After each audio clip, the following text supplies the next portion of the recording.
Carroll, Las leyes del Serengeti, cómo funciona la vida y por qué es importante saberlo. Editorial Debate 2019. C.M.B. Carroll es un científico, escritor y profesor y productor galardonado con múltiples premios.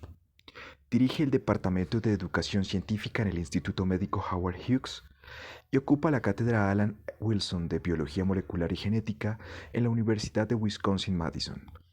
Vive en Chevy Chase, Maryland.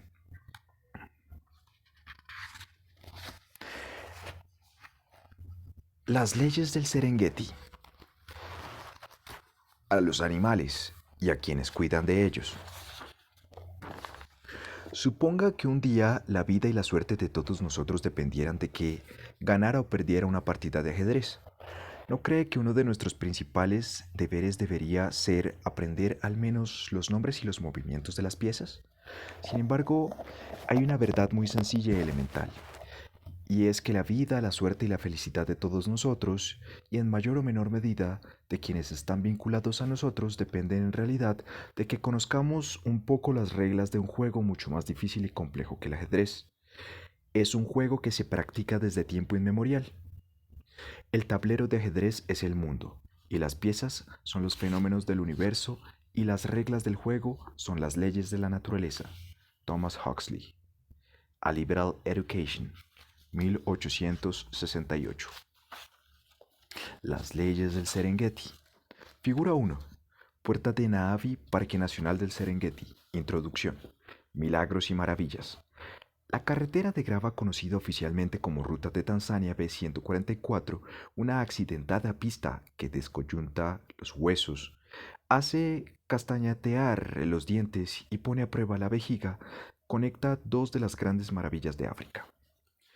En su extremo oriental se alzan las enormes y verdes laderas del cráter de Ngorongoro, una gigantesca caldera de más de 15 kilómetros de diámetro formada por el hundimiento de uno de los numerosos volcanes extintos del Gran Valle del Rift y hogar de más de 25.000 grandes mamíferos.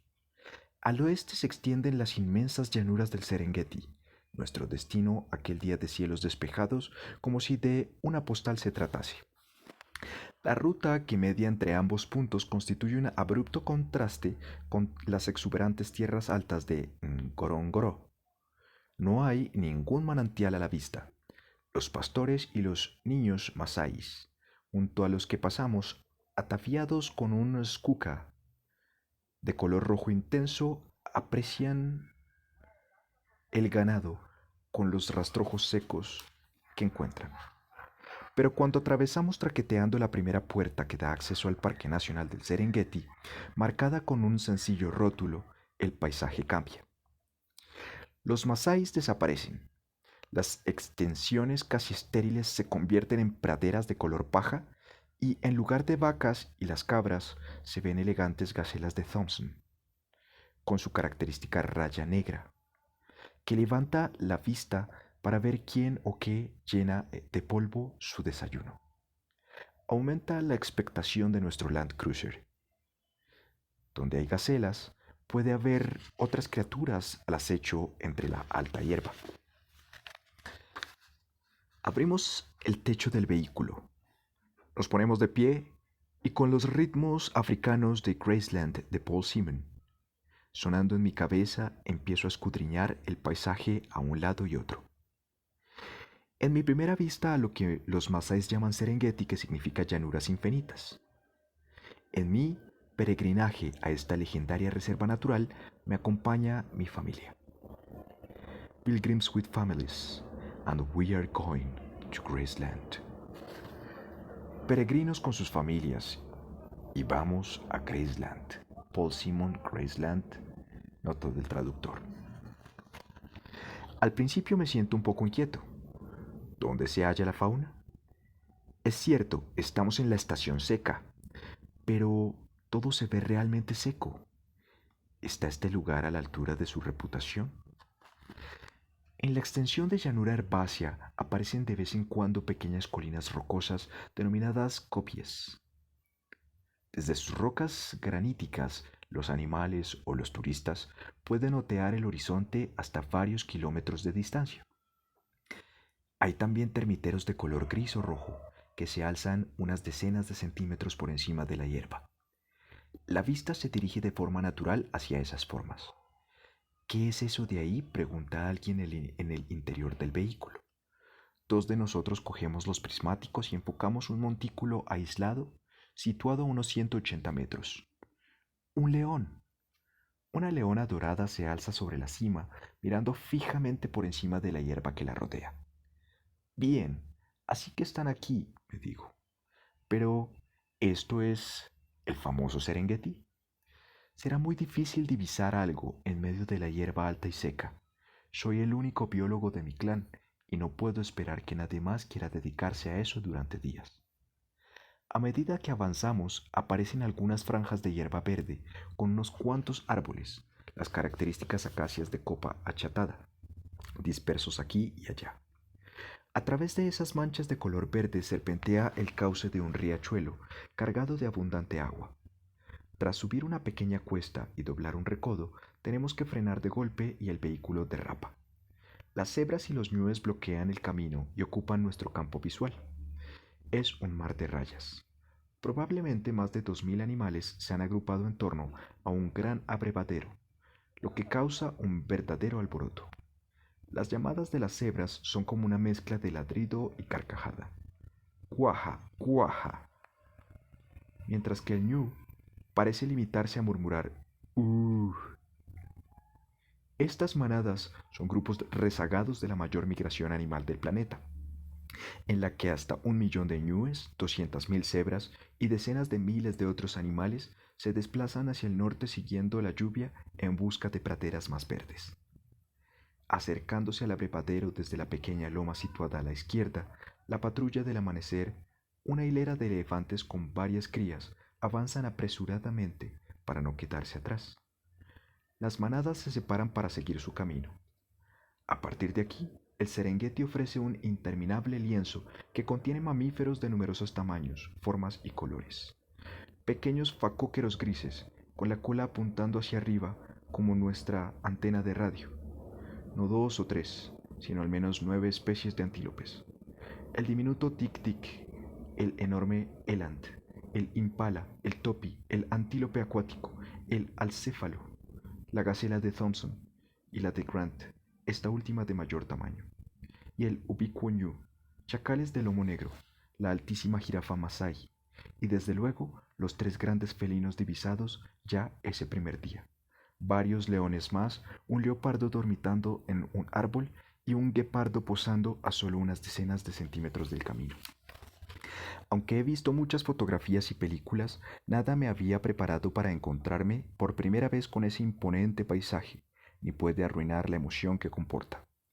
Me invade un sentimiento extraño y a la vez muy agradable al contemplar con atención un extenso valle verde con multitud de criaturas y acacias que se extienden hasta donde alcanza la vista, mientras el sol empieza a ponerse tras las siluetas de las colinas circundantes. Aunque es la primera vez que viajo a Tanzania, siento que estoy en mi hogar, y desde luego lo es.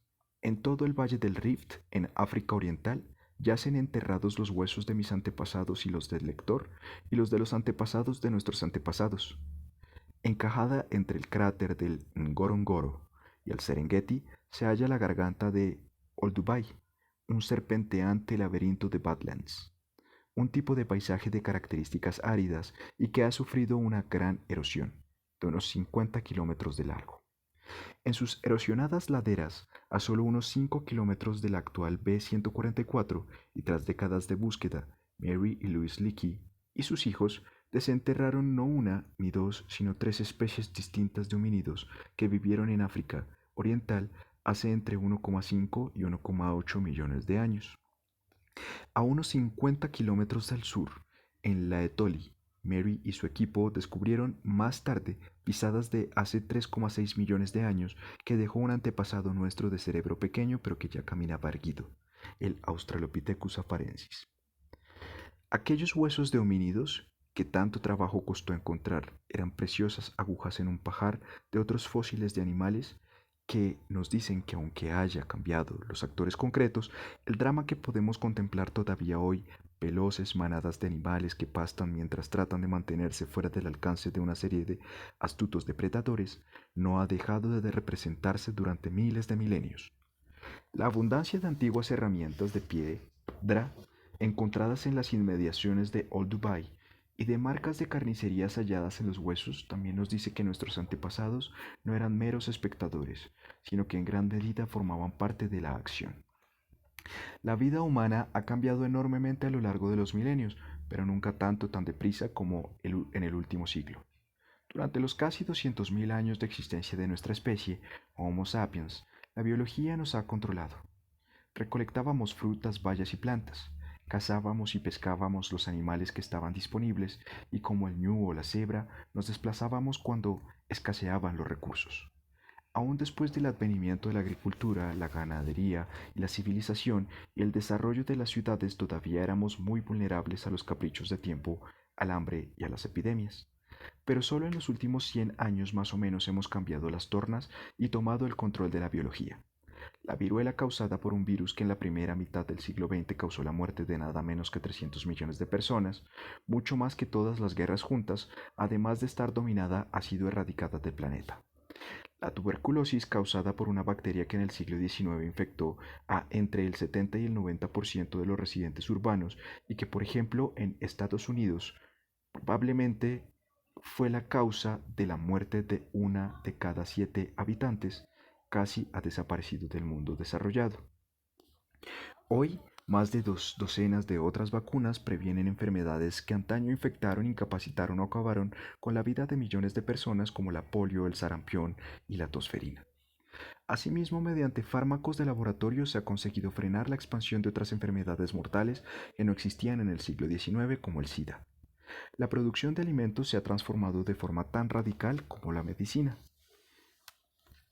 Un agricultor romano de la antigüedad sin duda habría reconocido los aperos de un agricultor norteamericano de la década de 1900, el arado, la azada, la grada y el rastrillo, pero sería incapaz de entender la revolución que se produjo después.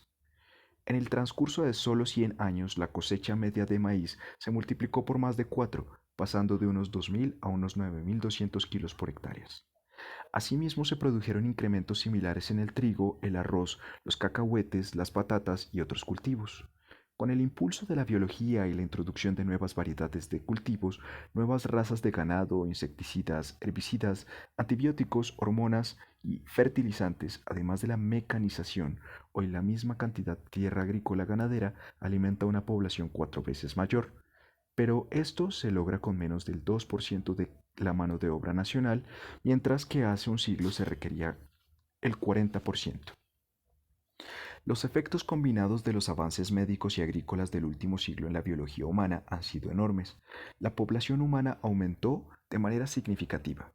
Pasó de menos de 2.000 millones de personas a más de 7.000 millones en la actualidad.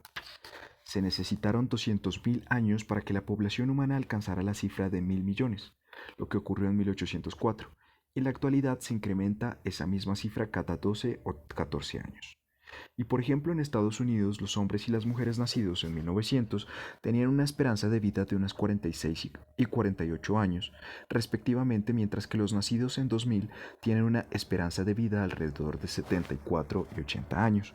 En comparación con los ritmos de cambio de la naturaleza, estos incrementos de más del 50% en un periodo de tiempo tan breve resultan asombrosos. Como expresaba Paul Simon de forma tan pegadiza, vivimos tiempos de milagros, leyes y regulaciones. Nuestro dominio, nuestro control de las plantas, los animales y el cuerpo humano provienen de un conocimiento todavía en desarrollo del control de la vida en el aspecto molecular. Y lo más crucial que hemos aprendido sobre la vida humana acerca de esa cuestión es que todo está regulado. Lo que pretendo decir con esta vaga afirmación es que, 1.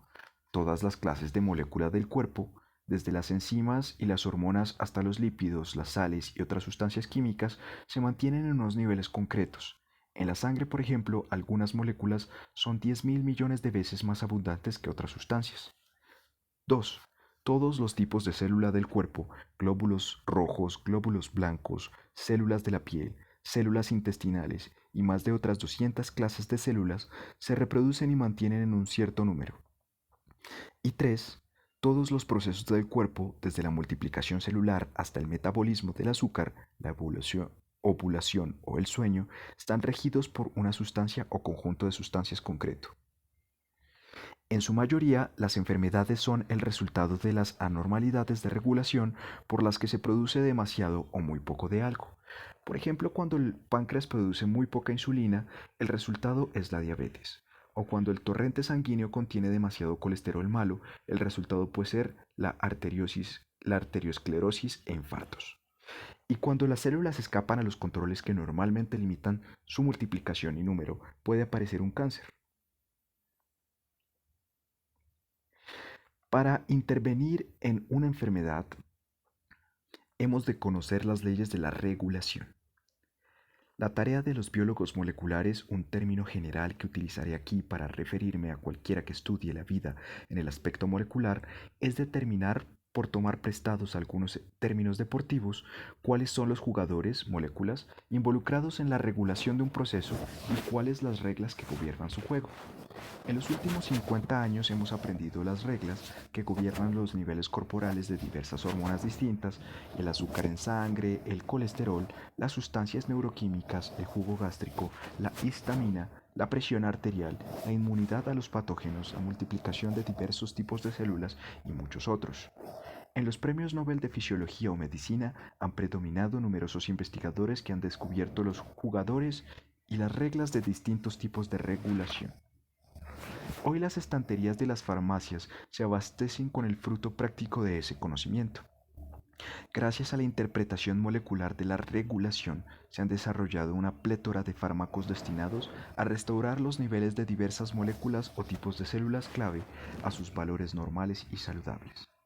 Prueba de ello es que la mayoría de los 50 principales productos farmacéuticos del mundo, que en conjunto representaron una cifra de 187 mil millones de dólares en ventas en 2013, deben su existencia directamente a la revolución acaecida en la biología molecular.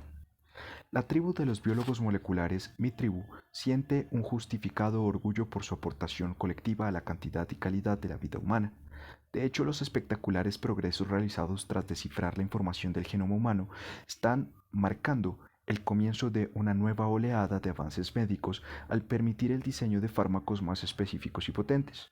La revolución en la comprensión de las leyes que regulan nuestra biología continuará. Uno de los propósitos de este libro es volver la vista atrás para ver cómo se produjo esa revolución y mirar hacia adelante para ver a dónde se dirige. Pero el reino molecular no es el único ámbito de la vida que tiene leyes, ni la única rama de la biología que ha experimentado una transformación en el último medio siglo. El objetivo de la biología es entender las leyes que regulan la vida en todas sus escalas. En ese sentido se ha producido una revolución paralela, aunque menos visible en la medida en que una tribu distinta de biólogos han descubierto las leyes que gobiernan la naturaleza a escalas mucho mayores. Y puede que dichas leyes tengan tanto o más que ver con nuestro futuro bienestar que todas las leyes moleculares que podamos descubrir jamás. Las leyes del Serengeti. Esta segunda revolución comenzó a florecer cuando unos pocos biólogos empezaron a formular preguntas sencillas y en apariencia ingenuas. ¿Por qué nuestro planeta es verde? ¿Por qué los animales no se comen todo el alimento? ¿Y qué ocurre cuando se elimina a ciertos animales de un determinado lugar? Estas preguntas llevaron a descubrir que al igual que existen reglas o leyes moleculares que regulan el número de las diversas clases de moléculas y células del cuerpo, también hay reglas o leyes ecológicas que regulan el número y el tipo de animales y plantas que viven en una determinada zona. Llamaré a estas reglas ecológicas las leyes del Serengeti, porque este es un lugar donde han sido bien documentadas mediante audaces estudios a largo plazo, y porque determinan, por ejemplo, cuántos leones o elefantes viven en una sabana africana. Y asimismo, entre otras cosas, nos ayudan a entender qué ocurre cuando los leones desaparecen de su medio.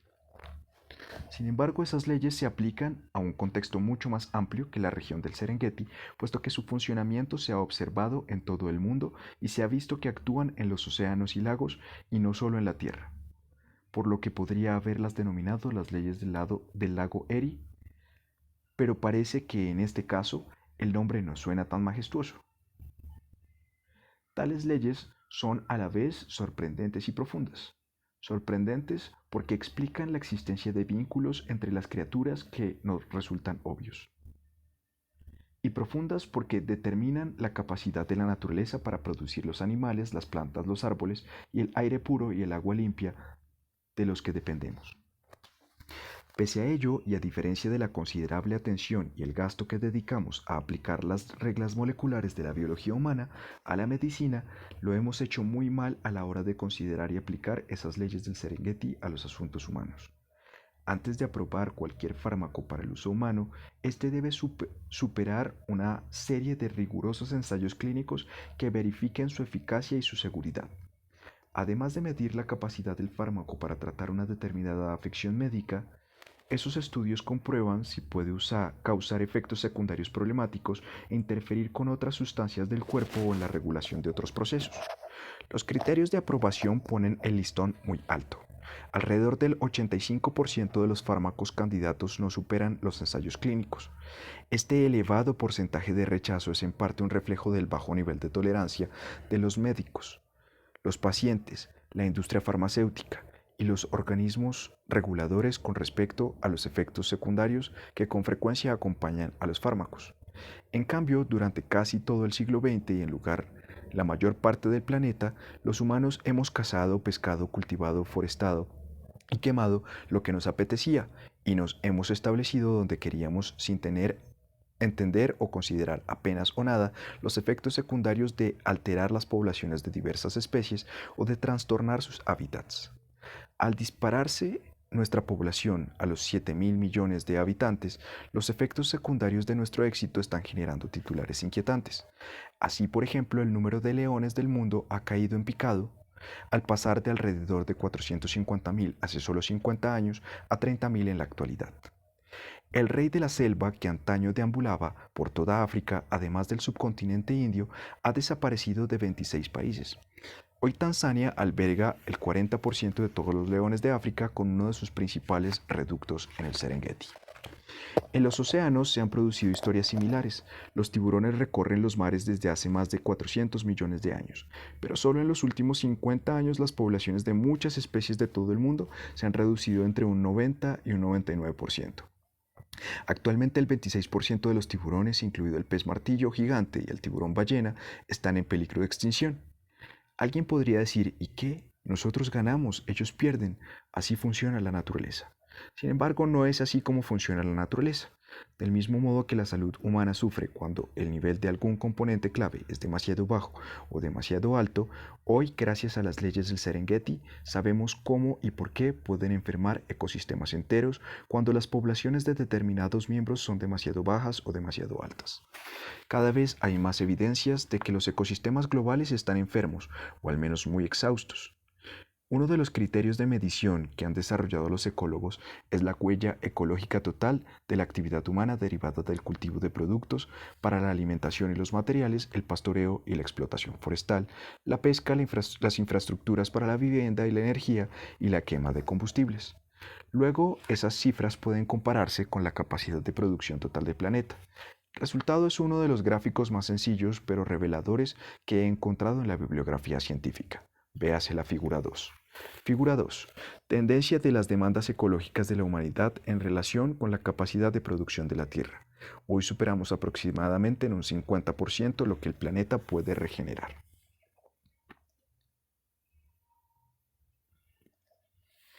Hace 50 años, cuando la población humana rondaba los 3.000 millones de personas, a lo largo de un año utilizábamos alrededor del 70% de la capacidad anual de la Tierra.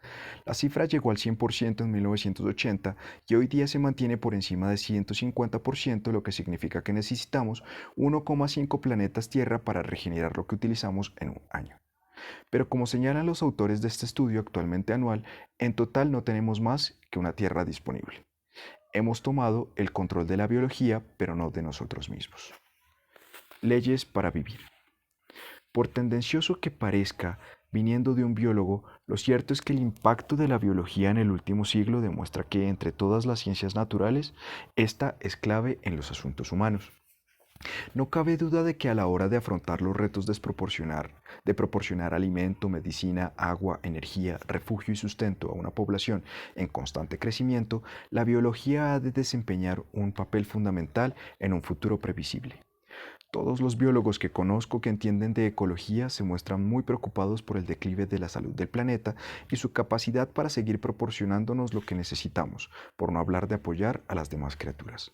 ¿Acaso no sería una terrible ironía que mientras nos desvivimos por descubrir más curas a toda clase de amenazas moleculares y microscópicas a la vida humana, siguiéramos adelante a toda vela, feliz o deliberadamente ignorantes del estado de nuestro hogar común y de la gran amenaza que supone ignorar cómo funciona la vida a mayor escala? Sin duda la mayoría de los pasajeros del Titanic también estaban más preocupados por el menú de la cena que por la velocidad y la latitud a la que navegaban. Así pues, por nuestro propio bien, conozcamos todas las reglas y no solo las relativas a nuestro cuerpo. Solo mediante una comprensión y una aplicación más amplias de estas reglas ecológicas, controlaremos y tendremos la posibilidad de invertir los efectos secundarios que estamos generando en el planeta.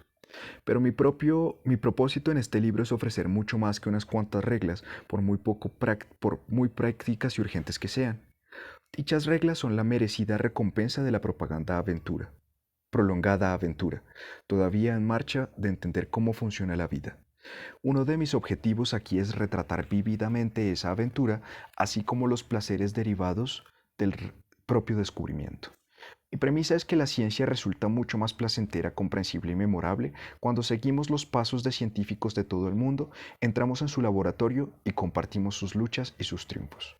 Este libro se compone íntegramente de las historias de personas que abordaron grandes misterios y desafíos y lograron cosas extraordinarias. En cuanto a lo que descubrieron, hay mucho más que ganar aquí que el mero hecho de disponer de mejores manuales de operaciones para nuestros cuerpos o los ecosistemas. Una de las falsas creencias que mucha gente tiene sobre la biología, sin duda por culpa de los biólogos y de los exámenes de biología, es que entender la vida requiere manejar un enorme número de datos. La vida parece presentar, en palabras de un biólogo, una casi infinidad de detalles que hay que ordenar caso por caso. Otro de mis propósitos en este libro es mostrar que no es así. Cuando consideramos el funcionamiento del cuerpo humano o la escena con la que me encontré en el Serengeti, los detalles parecen abrumadores, las piezas demasiado numerosas y sus interacciones demasiado complejas. El poder del pequeño número de leyes generales que describiré aquí reside en su capacidad de reducir fenómenos complejos a una lógica más sencilla de la vida. Dicha lógica explica, por ejemplo, cómo nuestras células o nuestros cuerpos saben incrementar o reducir la producción de alguna sustancia.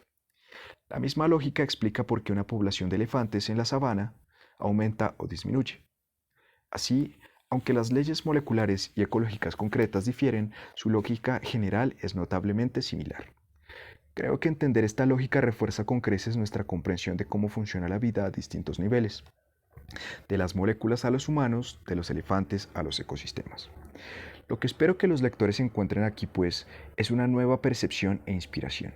Percepción de las maravillas de la vida a diferentes escalas e inspiración en las historias de personas excepcionales que abordaron grandes misterios y tuvieron brillantes ideas, y de unas pocas cuyos extraordinarios esfuerzos han cambiado nuestro mundo para mejor. Después de 5 días en el Serengeti, hemos divisado todas las especies de grandes mamíferos excepto una. Pero cuando emprendemos nuestro viaje de regreso a través de las praderas de color paja, como si alguien hubiera preparado la escena, aparece en el horizonte una nueva silueta con un cuerno prominente y revelador, un rinoceronte negro.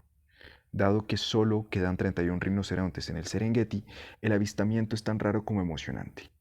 Pero sabiendo que antaño hubo aquí más de 1 millar de estos animales, representa también un serio recordatorio de los retos que tenemos por delante. Aunque gracias al conocimiento de las leyes moleculares que regulan las erecciones humanas, hoy tenemos al menos 5 distintas píldoras baratas capaces de hacer el mismo efecto, todavía continúa la caza furtiva de rinocerontes con el fin de utilizar sus cuernos como costosísimo afrodisíaco en Oriente. These are the days of miracle and wonder. And don't cry, baby, don't cry. Don't cry. Estos son los tiempos de milagro y maravilla, y no llores, cariño, no llores, no llores. Paul Simon Graceland. Nota del traductor Fin de la introducción. Parte 1. Todo está regulado. Capítulo 2. La economía de la naturaleza. El estudio de la regulación del número de animales constituye más o menos la mitad del objeto de la ecología, aunque hasta ahora prácticamente no se haya abordado. Charles Elton.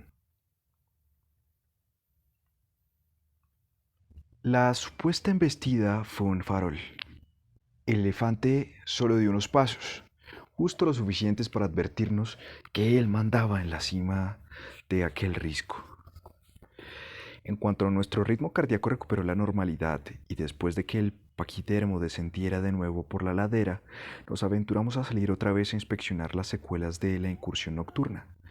Había un rastro de árboles rotos y ramas desnudas y un persistente olor de excrementos suyos no nuestros. Los elefantes son prodigiosos productores de estos últimos. Sus intestinos, de 30 metros de longitud, fabrican hasta unos 90 kilos de estiércol al día para mantenerse a la par de los más de 90 kilos de alimento y casi 190 litros de agua que consumen.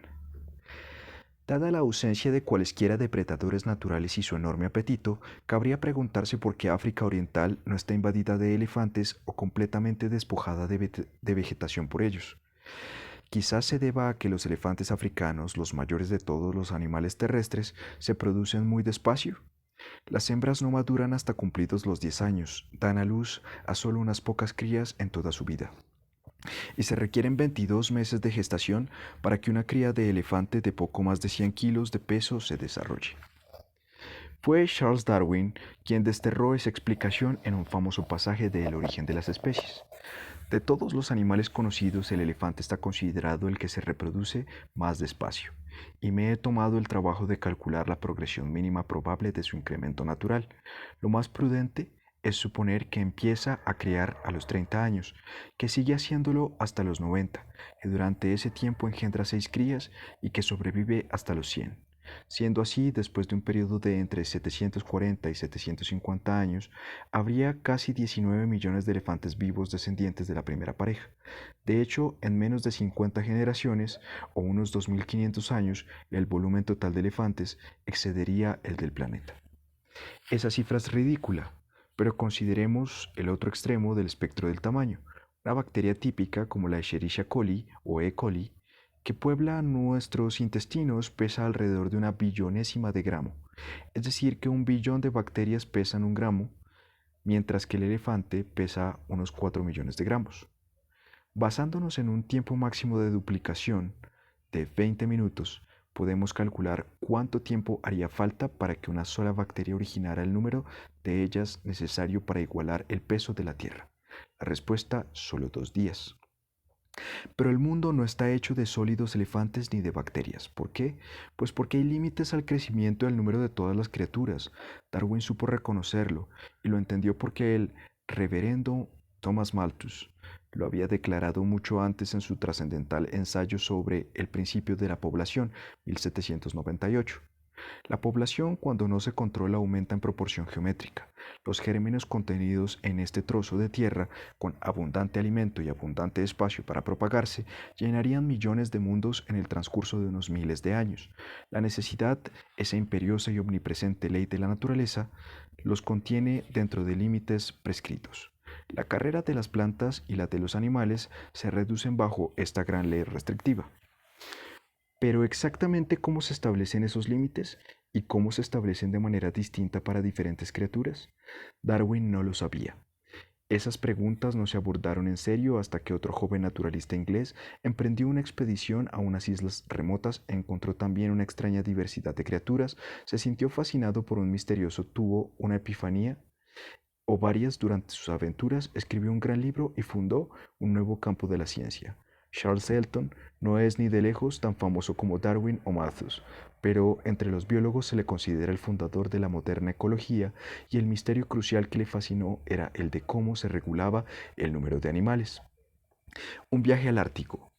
Enterningen cabeceaba y se balanceaba arriba y abajo en el helado mar de Barents y Charles Elton, un estudiante de zoología de la Universidad de Oxford de 21 años de edad, se balanceaba con él.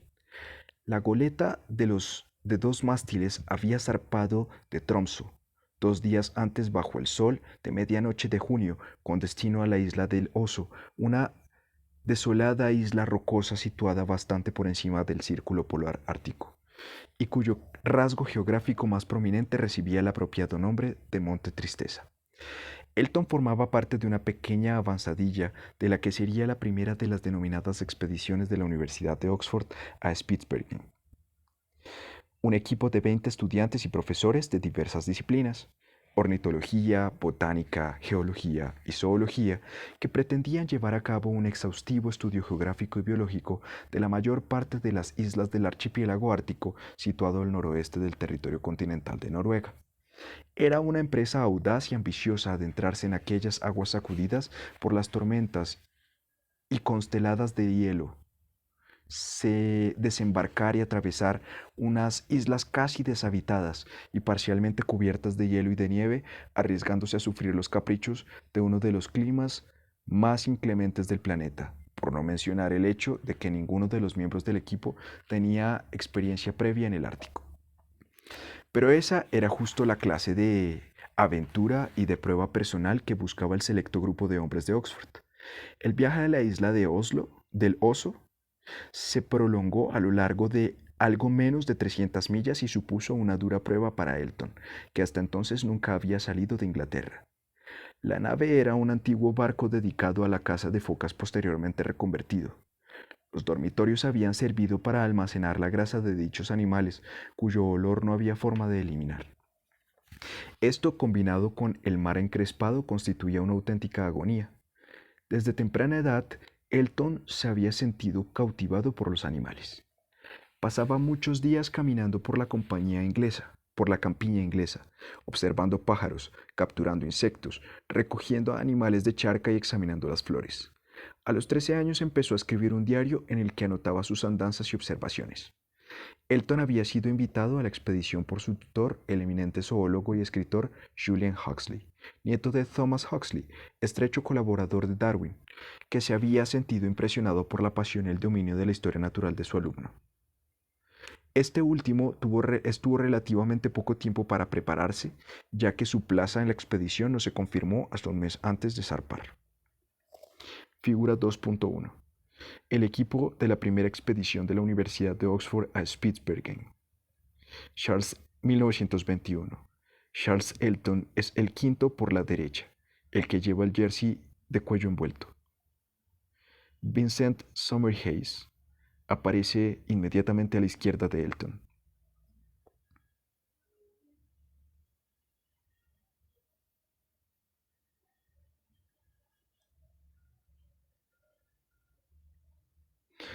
Su padre le proporcionó algo de dinero, su hermano le prestó sus botas del ejército y otro equipamiento, y su madre le ayudó a reunir la ropa necesaria para aquel viaje de 2 meses.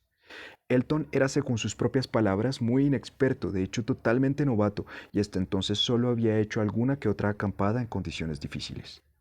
Huxley animó a Elton y tranquilizó a sus padres.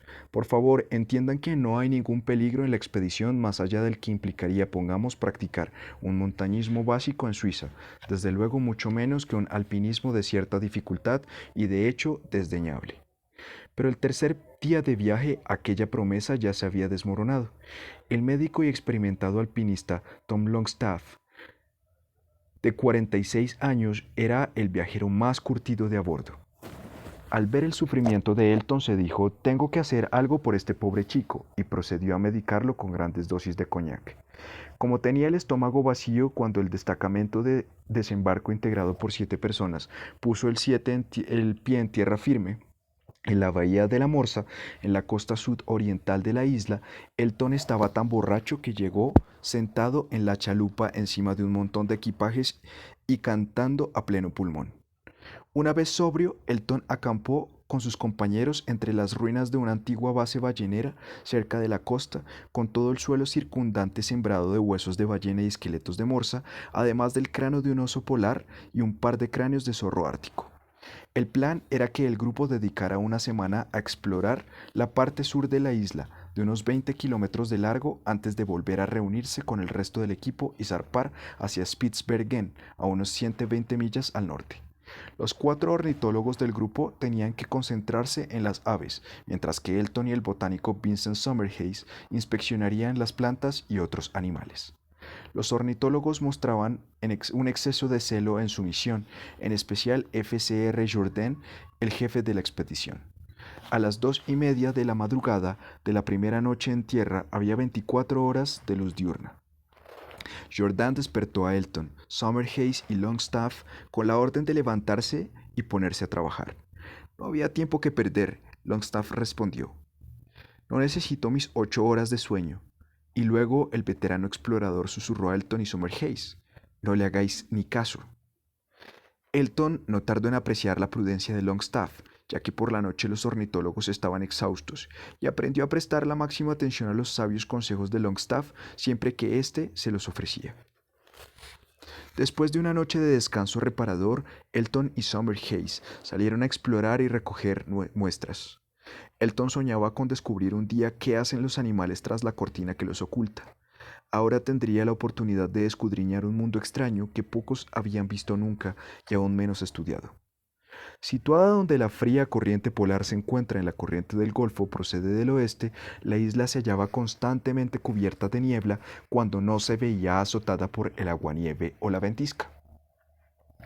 En su mayor parte llana y salpicada de docenas de lagos en su interior y marcada en su paisaje estéril, casi lunar, en el norte, no por ello carecía de sus propias maravillas. En el extremo sur se alzaban sobre el mar varios acantilados de gran altura, poblados por miles de aves marinas. Entre las más numerosas se contaban el arao común y el de Brunwich, con su característico color blanco y negro, la gaviota tridáctila, de patas negras, y los petreles fulmares, de color gris. Elton también vio mérgulos atlánticos, frailecillos noruegos y gaviotas hiperbóreas. Elton y Summerhays iniciaron la exploración en las inmediaciones del campamento para luego desplegarse en dirección a los diversos lagos y otros accidentes geográficos. Elton no tardó en descubrir que tenía a un excelente y resuelto compañero en la persona del botánico, un hombre menudo y delgado. Summerhays, que era solo 3 años mayor que él, había visto más mundo, y entre otras cosas había combatido en la batalla del Somme, 1916. Estaba tan ansioso por identificar todas las plantas del Ártico como Elton por descubrir a sus animales, y en el transcurso de sus andanzas le dio a Elton grandes lecciones de botánica. Pese al clima y la falta de tiempo, los dos hombres lograron inspeccionar los diversos hábitats de la flora y la fauna de la isla. La tarea se vio facilitada por la relativa escasez de especies. Así, por ejemplo, en la isla no había una mariposa, polilla, escarabajo, hormiga, abeja o avispa. Los insectos estaban representados básicamente por las moscas y unos bichos primitivos conocidos como colémbolos. Elton había llevado consigo varios medios para recoger y conservar aquellos tesoros. Capturaba los insectos voladores con una cazamariposas y sacudía las plantas y hojas para hacer caer otros tipos de bichos en una lona blanca, o bien los descubría levantando piedras. Mataba a los insectos con cianuro.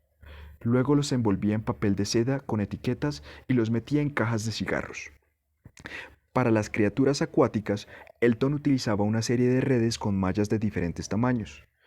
Conservaba algunos animales acuáticos, en tubos de cristal con alcohol o formalina, que luego tapaba con corcho y sellaba con cera. Elton prestó especial atención a la cuestión de qué era lo que permitía a cada especie sobrevivir en aquellas condiciones en general duras y estériles. Por ejemplo, era evidente que las aves marinas vivían desde lo alto de los acantilados del mar y que la enorme cantidad de excrementos que dejaban caer desde lo alto de los acantilados fertilizaba la exuberante vegetación que crecía debajo.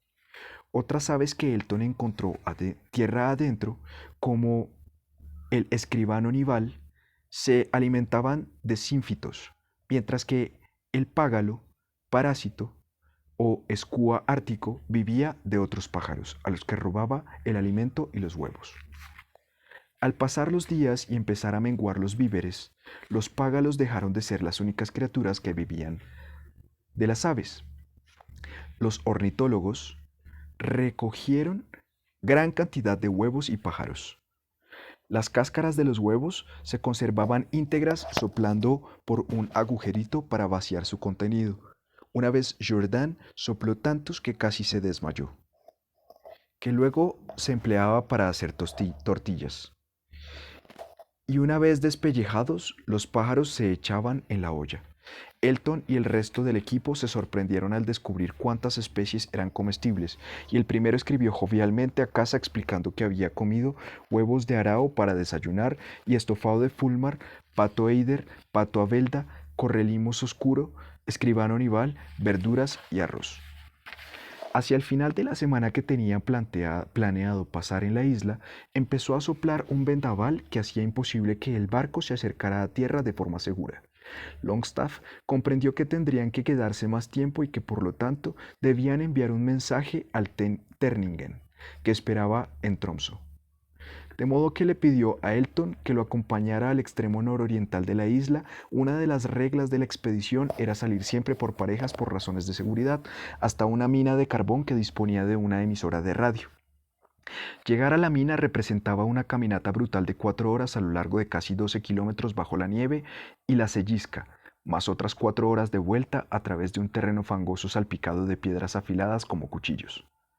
A pesar de las tormentas, de que escaseaba el pan, de que se habían quedado sin margarina para cocinar y de que casi había destrozado sus botas militares en una sola semana, Elton declaró que la vida de la isla de Oso era bastante entretenida.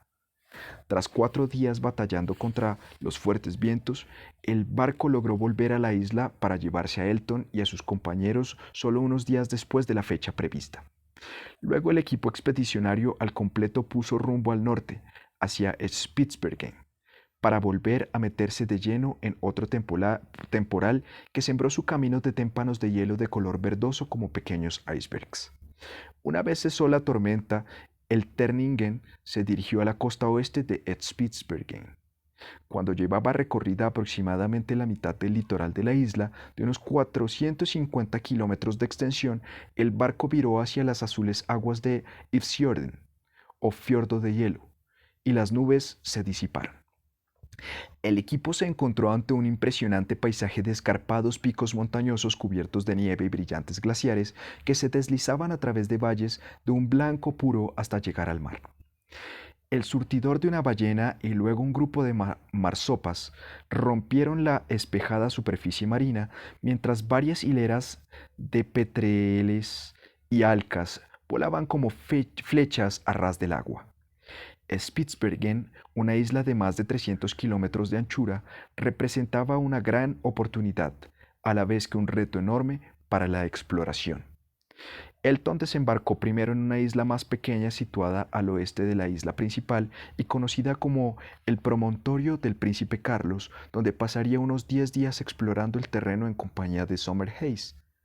Longstaff ayudó a Elton a establecer un campamento en plena ascensión cerca de una gran laguna de varios kilómetros de extensión que estaba medio cubierta de hielo, sobre cuya superficie holgazaneaban numerosas focas. Antes de volver al barco, Longstaff advirtió a Elton que no cruzara el hielo de la laguna. Elton había aprendido que Longstaff únicamente daba sus consejos una sola vez y si uno se olvidaba era culpa suya. Figura 2.2. Charles Elton estudiando la vida de una charca en Bruce City, Spitsbergen, 1921. Después de 9 fructíferos días en la isla recogiendo especímenes y observando a los animales, Elton incurrió en esa culpa. Se encontraba fuera caminando en compañía del geólogo R. W. Segnit sobre el hielo adherido a la orilla de la laguna cuando pisó un punto débil creado por una escorrentía. El hielo se rompió y él cayó a las gélidas aguas. Se salvó de hundirse gracias a su mochila que lo retuvo un poco, lo que le permitió volver a trepar con cuidado sobre el hielo. Sin embargo, helado hasta los huesos y momentáneamente desorientado, Elton, que además llevaba gafas de sol, no se dio cuenta de que se había dado la vuelta y estuvo a punto de volver a meterse de lleno en el agujero. Solo un grito de Segnit le impidió dar otro mal paso que quizá lo habría ahogado. Templado a causa de la hipotermia, Elton consiguió volver al campamento a secarse. 2 días después abandonó la pequeña isla para realizar una estancia más prolongada en la bahía de Claasvillен, en el interior de la isla principal. Pese a estar más al norte y más cubierta de nieve y hielo que la isla del Oso, en Spitsbergen las temperaturas estivales eran mucho más cálidas. Algunos días superaban los 10 grados centígrados y más agradables al menos cuando no nevaba. Elton aprovechó aquellas condiciones para llevar a cabo algunos experimentos reales en relación con la adaptación de los animales árticos. Para saber más acerca de cómo sobrevivían en aquel clima y en qué hábitats podrían vivir, puso a prueba la tolerancia de los crustáceos y sus huevos a la congelación y la descongelación, y a diferentes concentraciones de agua de mar. Figura 2.2. Elton encontró en Spitsbergen aves, vegetación e insectos muy similares a los de la isla del Oso, pero observó más evidencias de la presencia de mamíferos de mayor tamaño, incluidas dos especies de zorro ártico, renos en forma de cuernos procedentes de mudas y focas. Y una mañana, mientras se freía el tocino del desayuno, se escuchó un grito procedente de más abajo del campamento. ¡Un oso polar! Nadie sabía cómo el inoportuno visitante había llegado a aquella bahía situada más arriba de los glaciares y los valles. Pero ahora que había encontrado su campamento, por desgracia, no tuvieron más alternativa que dispararle. Como zoólogo de la expedición, Elton inspeccionó de manera meticulosa en el cuerpo del oso, tanto por fuera como por dentro, y se sintió decepcionado al no encontrar en este ningún parásito para sus colecciones. Después de más de 2 meses recolectando y viviendo en la tundra, el ahora veterano explorador ártico preparó sus 33 cajas y paquetes de bártulos y especímenes. Lo cargó todo en el barco y zarpó rumbo a casa. La cadena trófica ártica de arriba a abajo. Una vez de regreso en Oxford, sanos y salvos, Elton y Hayes reunieron los datos que habían recopilado en las exploraciones. Muchos naturalistas, sobre todo los que sienten inclinación por el coleccionismo, se habrían sentido decepcionados por el escaso botín recogido en las islas árticas. Pero Elton comprendió que la relativa escasez de especies presentaba una rara oportunidad para describir las transacciones y relaciones existentes entre una comunidad de organismos entera, es decir, para descorrer la cortina que ocultaba la vida de los animales. Mientras que los naturalistas anteriores veían una comunidad de organismos como una entidad o como una mera colección de especies, Elton adoptó un enfoque tan novedoso como funcional. Para él era evidente que en la economía de las islas árticas la mercancía más preciada era el alimento, de modo que se puso a averiguar de dónde procedía la comida de cada una de las criaturas. El alimento era extremadamente escaso en tierra, pero abundante en el mar, así que empezó por ahí. Sabía que las aves marinas y las focas se alimentaban de los animales marinos, el plancton, los peces.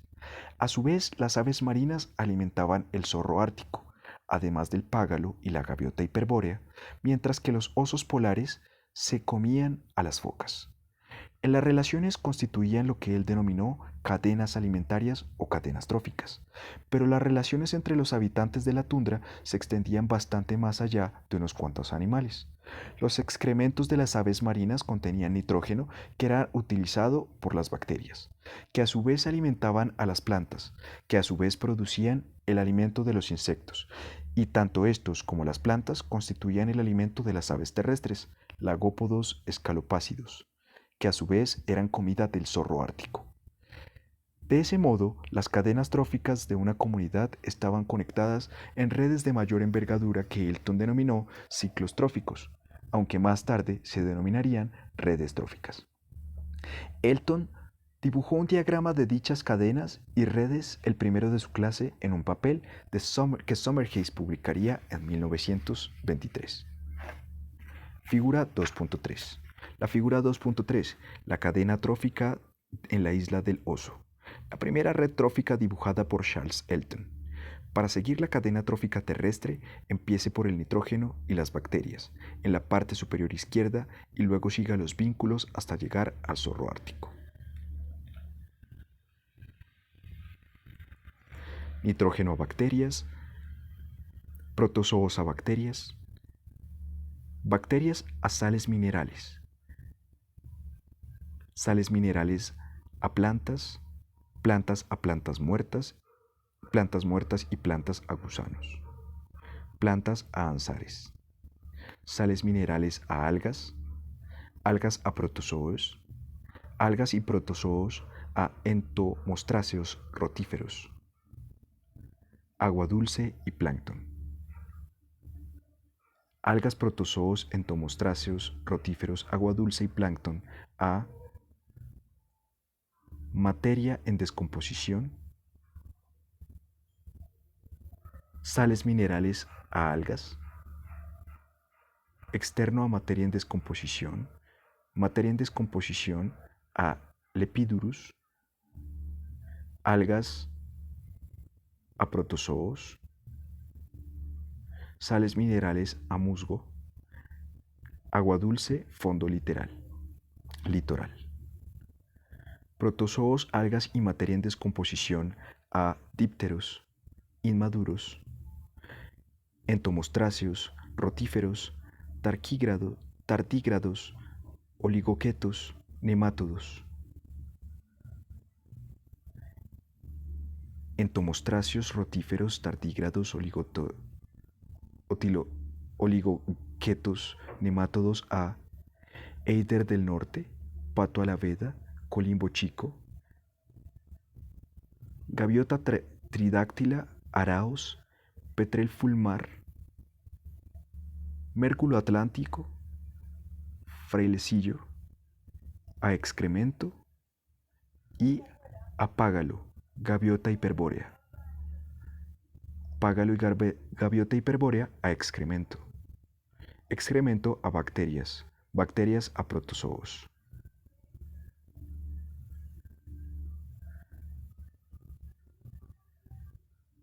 Dípteros inmaduros a dípteros adultos a correlimos oscuro, dípteros adultos a escribano nival,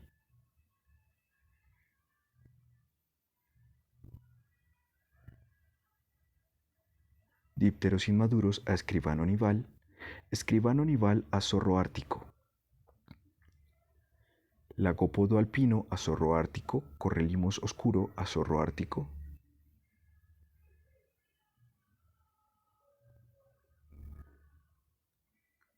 colémbolos dípteros ácaros a araña, plantas a himnópteros, oso polar excremento zorro ártico, focas zorro ártico, animales marinos a eider del norte pato avelda colimbo chico, eider del norte pato avelda colimbo chico a zorro ártico. Lemmings y linces. El propio Elton ascendió con rapidez por la cadena trófica del ámbito académico, así como de las expediciones de la Universidad de Oxford. Tras recibir su título universitario en 1922, en 1923 obtuvo un puesto de profesor vinculado a uno de los departamentos de la universidad y asimismo fue nombrado jefe científico de una nueva expedición a Spitsbergen. Era una responsabilidad extraordinaria para un joven de 23 años, pero eso no tenía nada de raro en Oxford.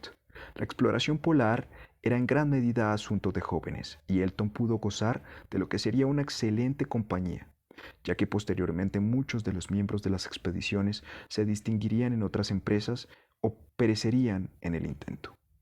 El organizador de la primera expedición fue George Binney, que por entonces solo era un estudiante universitario de 20 años.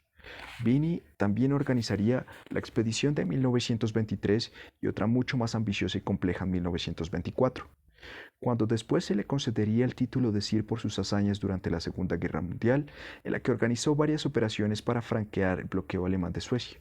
La expedición de 1923 contaría asimismo con la presencia de Sandy Irving, que entonces tenía 21 años y que en 1924 intentaría escalar el Everest y desaparecería junto con George Mallory a solo unos cientos de metros de la cumbre.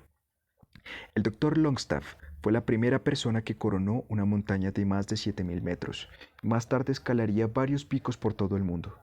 El médico de la expedición de 1924 y ocasional compañero de tienda de Elton fue el australiano de 25 años Howard Florey, más tarde distinguido con una beca Rhodes y que durante la Segunda Guerra Mundial convertiría la penicilina en un fármaco y en 1945 compartiría el Premio Nobel de Fisiología o Medicina con Ernst Boris Shen y Alexander Fleming, nota del traductor.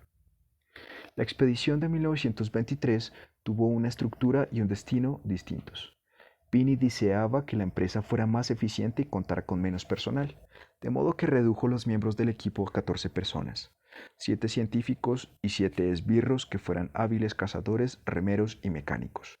Esta vez el Terningen puso rumbo a la poco explorada isla gemela de Spitsbergen, Nordaustlandet o Tierra del Nordeste. A pesar de su proximidad a Spitsbergen, este resultó ser mucho menos accesible. El avance del barco se vio frustrado por densos cinturones de hielo que rodeaban la isla y que le rompieron la hélice cuando trataban de abrirse paso a través de un estrecho. La nave parcialmente averiada quedó a merced de los témpanos de hielo y hubo que abandonar los planes de explorar la isla. Sin embargo, para Elton el viaje no fue inútil. En su camino de regreso a Inglaterra, el barco hizo escala, como de costumbre, en Tromsø.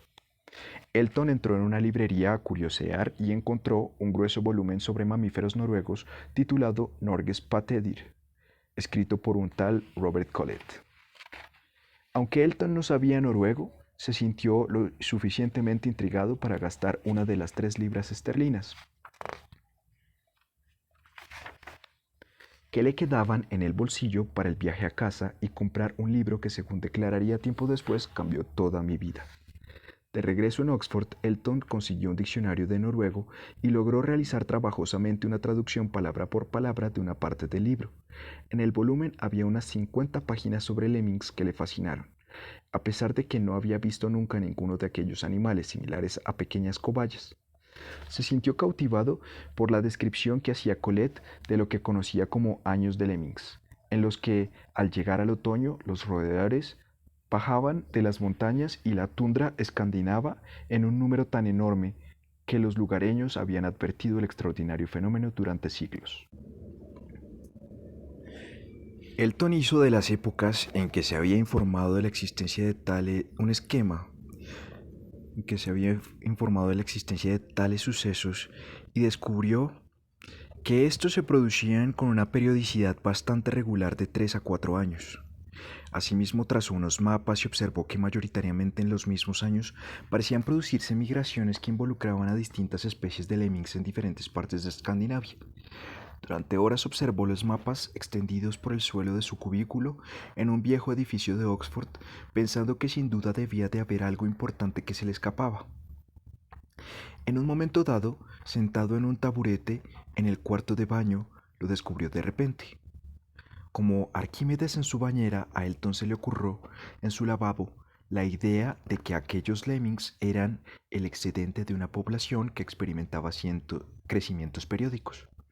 Por entonces los zoólogos daban por supuesto que el número de animales se mantenía en gran parte constante, pero Elton comprendió que en realidad podían experimentar extraordinarias fluctuaciones. Al profundizar un poco más en el asunto, Elton se preguntó hasta qué punto se trataba de un fenómeno generalizado. Aunque no había noticias directas de migraciones de lemmings en Canadá, logró deducir la existencia de dichos fenómenos reflexionando sobre la cuestión de cadenas tróficas. También, tiempo atrás, había leído un libro de un naturalista canadiense que describía fluctuaciones entre poblaciones de otros mamíferos, como el zorro ártico. Como sabía que los zorros comen lemmings canadienses, Elton localizó una tabla en la que se relacionaba el número de pieles de zorro obtenidas por la Compañía de la Bahía de Hudson, una importante empresa de Canadá dedicada al comercio de pieles, y en efecto encontró que había una sólida correlación entre las cotas máximas en el número de pieles de zorro y los años de lemmings en Noruega. Figura 2.4. Ciclos decenales de los linces y de los conejos en el norte de Canadá. Elton estudió los registros de la Compañía de la Bahía de Hudson para determinar que las poblaciones de linces y conejos se disparaban y se desplomaban con una periodicidad decenal. Las implicaciones para el concepto de la cadena trófica se multiplicaron. Los lemmings también eran alimento de ciertas aves. Elton observó que en los años de lemmings aumentaba la población de búhos campestres en el sur de Noruega y lo mismo ocurría con los halcones peregrinos que se alimentaban de los búhos. Pero los lemmings no eran la única presa cuyo número experimentaba tan tremendas fluctuaciones. Elton descubrió que la población de conejo canadiense o liebre americana también experimentaba oscilaciones y alcanzaba cifras enormemente altas, más o menos cada 10 años para luego desplomarse de nuevo. Los conejos son la presa favorita del lince canadiense. Vive de los conejos, persigue a los conejos, piensa en conejos, sabe a conejo, aumenta con ellos y cuando estos faltan se muere de hambre en los desconejados bosques, escribía un naturalista. Por otro lado, la piel del felino era la presa favorita de los tramperos de la Compañía de la Bahía de Hudson. Resultó que estas empresas llevaba un minucioso registro de las pieles obtenidas cada año más o menos desde 1821.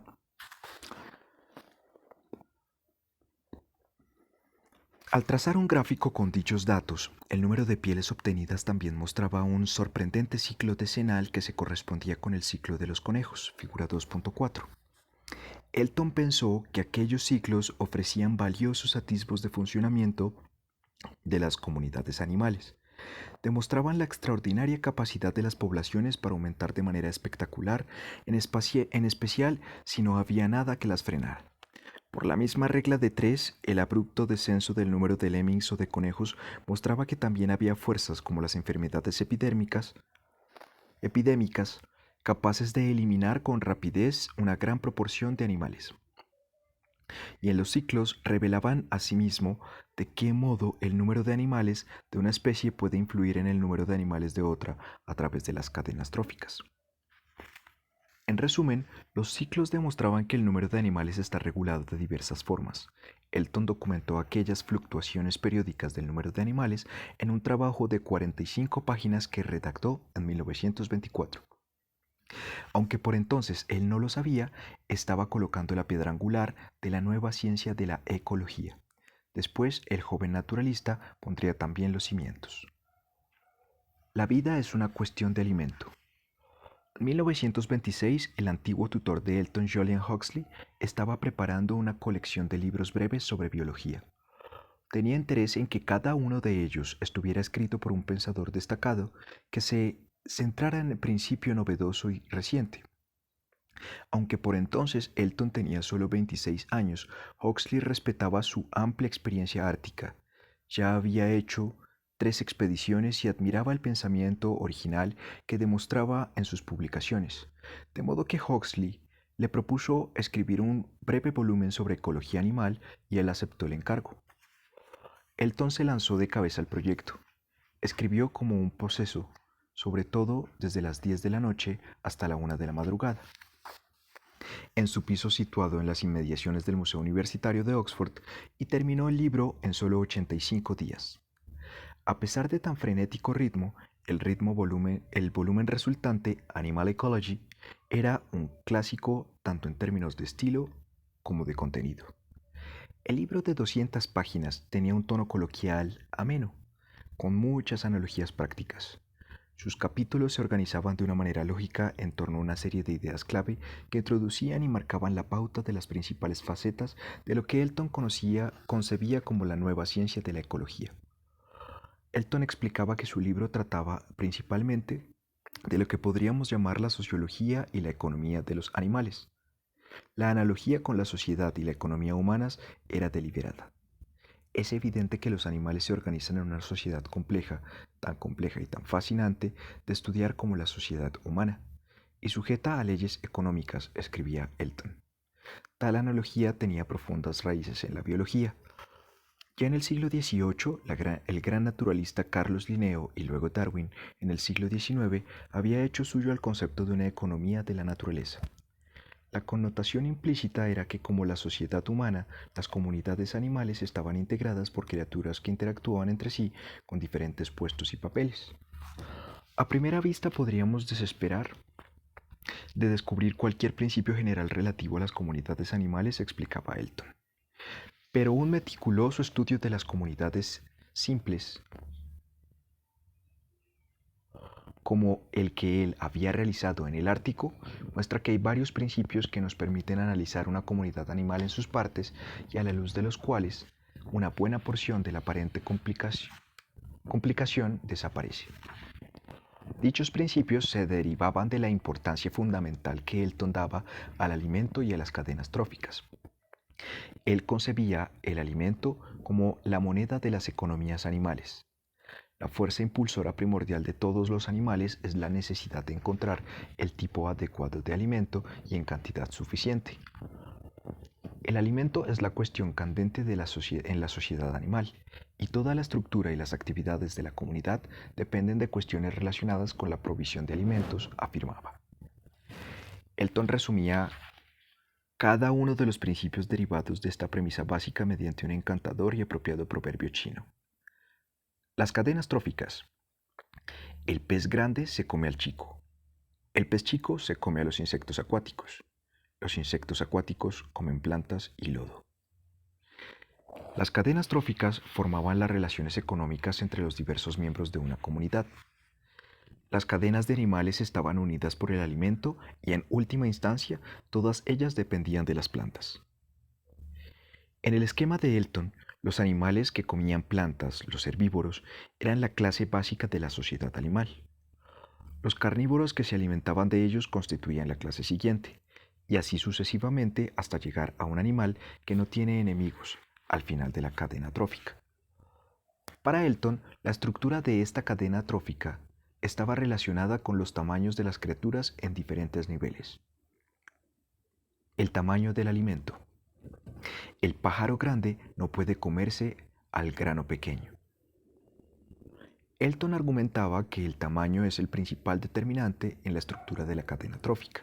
Lo que resultaba demasiado grande para poder dominarlo o demasiado pequeño para sustentar a un animal estaba fuera del menú. El tamaño de la presa de los animales carnívoros se ve limitado en sentido ascendente por su fuerza y su capacidad para capturar a dicha presa, y en sentido descendente por la viabilidad de conseguir la cantidad suficiente del alimento más pequeño para satisfacer sus necesidades. A su vez, estos parámetros de tamaño tenían importantes consecuencias para el número de las diferentes clases de animales presentes en las poblaciones y las cadenas tróficas. La pirámide de número. Una colina no puede dar refugio a dos tigres.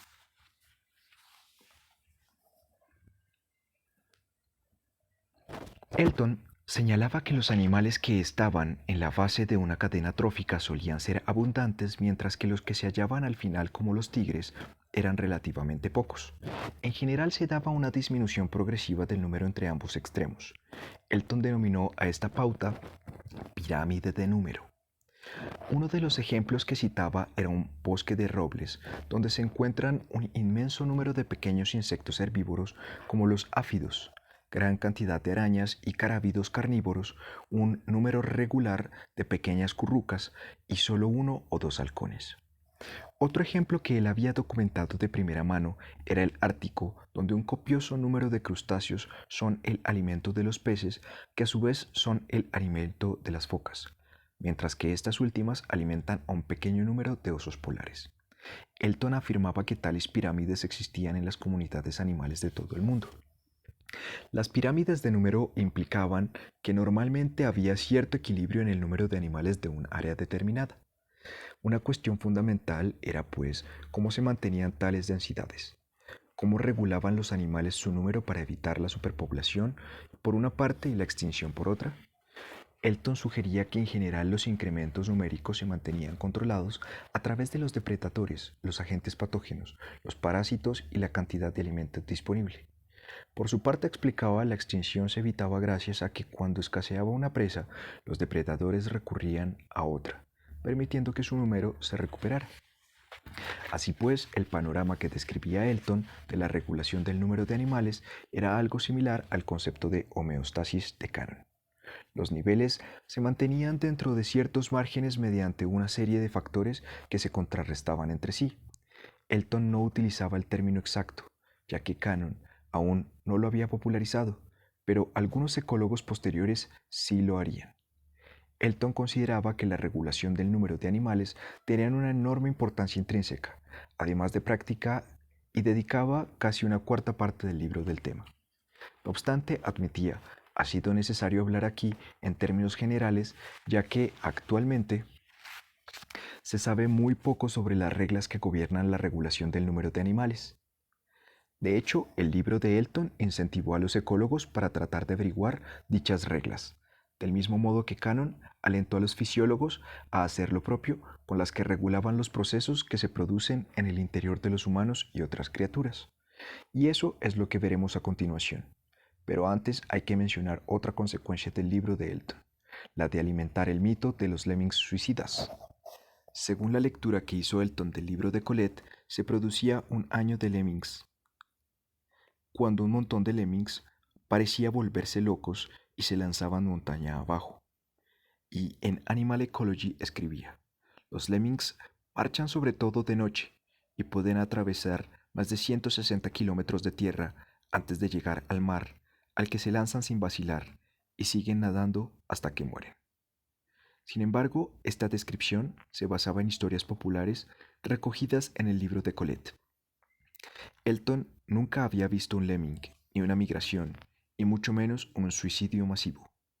El mito del lemming suicida recibió un considerable impulso debido a la película de Walt Disney El infierno blanco, estrenada en 1958, en la que aparecían lemmings precipitándose a su muerte. Después de que el narrador explicara que una especie de compulsión se apodera de cada uno de los diminutos roedores, que se ven arrastrados por una histeria irracional, los espectadores veían lemmings saltando al agua desde una elevada roca. La escena era falsa, ya que los animales fueron arrojados desde el acantilado por los cineastas. La película ganó un Oscar. Fin del capítulo 1. 2. Parte 1.